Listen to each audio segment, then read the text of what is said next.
ఆషాఢ మాసంలో వచ్చేటటువంటి పౌర్ణమిని గురు పౌర్ణమి అని అంటారు. గురు పౌర్ణమికి చాలా విశిష్టత ఉంటుంది. పౌర్ణమి అంటేనే లక్ష్మీదేవికి ప్రీతికరమైనది. అయితే ఈ గురు పౌర్ణమి రోజున లక్ష్మీదేవితో పాటుగా గురుస్వరూపమైన సాయిబాబాను పూజించి కొన్ని విధి విధానాలను పాటిస్తే ఈ సంవత్సరమంతా మీ కుటుంబానికి ఐశ్వర్యం కలిసి వస్తుంది. గురు పౌర్ణమి వచ్చేలోపు ఈ వీడియో మీ కంటపడిందంటే మీరు ఎంతో అదృష్టవంతులు అని చెప్పవచ్చు. ముందుగా ఈ వీడియోకి ఒక లైక్ కొట్టి మన ఛానల్ని సబ్స్క్రైబ్ చేసుకోండి. హిందువులు అత్యంత పవిత్రంగా జరుపుకునే పండగలలో గురు పౌర్ణమి ఒకటి. ఇంతటి శక్తివంతమైన గురు పౌర్ణమి రోజున ప్రతి ఒక్కరూ కూడా గురుస్వరూపమైనటువంటి సాయిబాబాని పూజించాలి. ఈ పౌర్ణమి నాడు గురువులను పూజిస్తే రాత్రికి రాత్రే అదృష్టం వరించి మీ కుటుంబానికి అఖండ రాజయోగం ప్రాప్తిస్తుంది. కాబట్టి గురు పౌర్ణమి నాడు ఇంట్లో సాయిబాబాను పూజించి సాయిబాబాకు నైవేద్యంగా పాలతో తయారు చేసిన స్వీట్లని నివేదించండి. ఈ గురు పౌర్ణమి రోజున ప్రతి ఒక్కరూ తప్పనిసరిగా ఏదైనా సాయిబాబా దేవాలయానికి వెళ్ళి దునిలో కొబ్బరికాయను వేయండి. మీ ఆర్థిక సమస్యలన్నీ కూడా తొలగిపోయి మీ కుటుంబానికి అష్టైశ్వర్యాలు చేకూరుతాయి. దునిలో కొబ్బరికాయతో పాటుగా నవధాన్యాలు, ఒక కర్పూరం కూడా వేసి దునికి నమస్కారం చేసుకుంటూ ఓం కర్మధ్వంసినే నమః అనే మంత్రాన్ని 11 సార్లు చదవండి. భయంకరమైన జాతక దోషాలన్నీ కూడా తొలగిపోయి సాయిబాబా యొక్క అనుగ్రహం వెంటనే లభిస్తుంది. ఇక ఈ పౌర్ణమి రోజున ప్రతి ఒక్కరూ గురువు గారి ఆశీర్వాదాన్ని తీసుకోవాలి. కాబట్టి గురు పౌర్ణమి రోజున ఏదైనా దేవాలయానికి వెళ్ళి దేవాలయంలో ఉన్న పంతులు గారి పాదాలకు నమస్కారం చేసి పంతులు గారికి 11 రూపాయలను దక్షిణగా వేయండి. ఈ గురు పౌర్ణమి నాడు పంతులు యొక్క ఆశీర్వాదం తీసుకుంటే మీ జాతకంలో గురుబలం పెరిగి విపరీతమైన ఐశ్వర్యం కలిసి వస్తుంది. ఇక మీ జీవితంలో కష్టాలే ఉండవు. ఈ గురు పౌర్ణమిని వ్యాస పౌర్ణమి అని కూడా అంటారు. ఎందుకంటే ఈ పౌర్ణమి రోజున వ్యాస మహర్షి జన్మించాడు. అయితే మన పురాణాల ప్రకారం ఈ గురు పౌర్ణమి రోజున ఎవరైతే దేవుళ్ళని పూజిస్తారో అలాంటి వారికి కోరిన కోరికలన్నీ వెంటనే నెరవేరుతాయని వ్యాస మహర్షి వరమిచ్చాడట. వ్యాస మహర్షి వరమిచ్చినట్టుగానే పూర్వం చాలామంది భక్తులు వ్యాస మహర్షిని పూజించి ఎన్నో వరాలను పొందారట. అయితే వ్యాస మహర్షిని పూజించలేనటువంటి వారు గురుస్వరూపమైనటువంటి దక్షిణామూర్తిని పూజించిన, దత్తాత్రేయుడిని పూజించిన, అలాగే సాయిబాబాని పూజించినా కూడా కష్టాలన్నీ వెంటనే తొలగిపోయి కోరిన కోరికలన్నీ వరాలను ప్రసాదిస్తారని స్వయంగా ఆ వ్యాస మహర్షి వివరించాడు. మన జాతకంలో గురుబలం తక్కువగా ఉంటే జీవితంలో ఎన్నో సమస్యలు ఏర్పడతాయి. ప్రతి పనిలో అడ్డంకులు ఏర్పడతాయి. అనారోగ్య సమస్యలు, ఆర్థిక సమస్యలు వెంటాడుతూనే ఉంటాయి.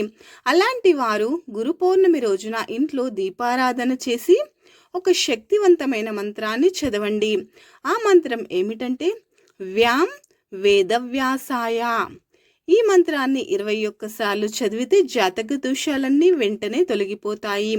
వివాహ సమస్యలు, ఉద్యోగ సమస్యలు, ఉద్యోగంలో ప్రమోషన్లు రావాలన్నా ఈ గురు పౌర్ణమి రోజున ఉదయం స్నానం చేసి నానబెట్టిన శనగలను దారానికి గుచ్చి ఒక దండలాగా తయారు చేసి దత్తాత్రేయుని దేవాలయానికి వెళ్ళి ఆ శనగల దండను దత్తాత్రేయునికి సమర్పిస్తే వివాహం కాని వారికి త్వరగా వివాహం కుదురుతుంది.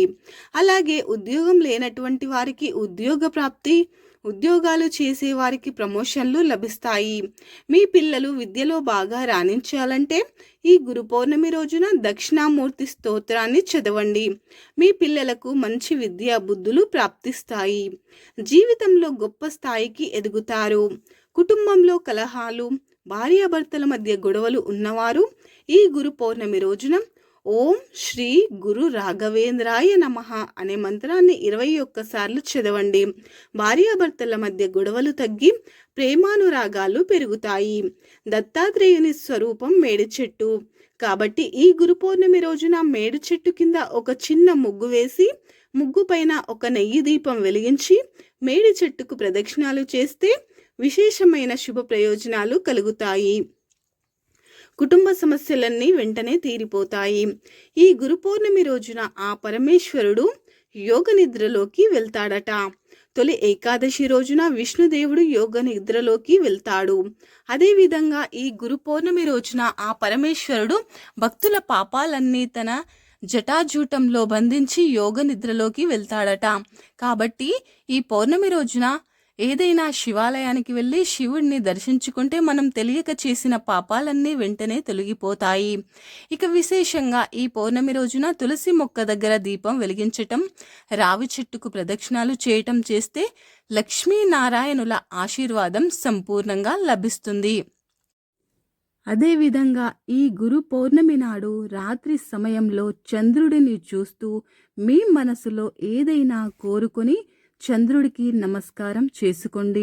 కోరిన కోర్కెలన్నీ వెంటనే నెరవేరుతాయి.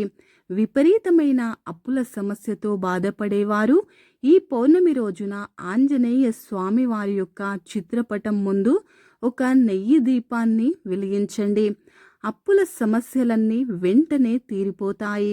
భయంకరమైన నరదిష్టి దోషాలతో ఇబ్బంది పడేవారు ఈ గురు పౌర్ణమి రోజున ఎడమ కాలికి నల్ల దారాన్ని కట్టుకోండి. నరదిష్టి దోషాలన్నీ తొలగిపోతాయి. అలాగే ఈ గురు పౌర్ణమి రోజున 5 యాలకులను తీసుకొని లక్ష్మీదేవికి నమస్కారం చేసి ఈ యాలకులను మీ బీరువాలో పెట్టుకోండి. మీ ఇంటికున్న డబ్బు సమస్యలన్నీ వెంటనే తొలగిపోయి విశేషమైన ధనలాభం కలిసి వస్తుంది. అదేవిధంగా ఈ పౌర్ణమి రోజున సాయంత్రం సూర్యుడు అస్తమించిన తర్వాత మీ ఇంటి గుమ్మం ముందు 2 దీపాలు వెలిగించండి. ఈ దీపాల కాంతులతో మీ ఇంట్లోకి లక్ష్మీదేవి వెంటనే అడుగు పెడుతుంది. ఈ పౌర్ణమి రోజున ఉపవాసం ఉంటే చాలా మంచిది. అలాగే పొరపాటున కూడా మాంసాహారాన్ని తినకూడదు. ఇక జుట్టు కత్తిరించటం, గోళ్ళు కత్తిరించటం ఈ గురు పౌర్ణమి నాడు నిషేధం. అనారోగ్య సమస్యలతో బాధపడేవారు ఈ గురు పౌర్ణమి రోజున లవంగాలతో దిష్టిని తీసుకోండి. దీర్ఘకాలిక అనారోగ్య సమస్యలన్నీ తొలగిపోయి మంచి ఆరోగ్యం లభిస్తుంది. అలాగే ఈ రోజున చేసే దానాలకు రెట్టింపు ఫలితం లభిస్తుంది.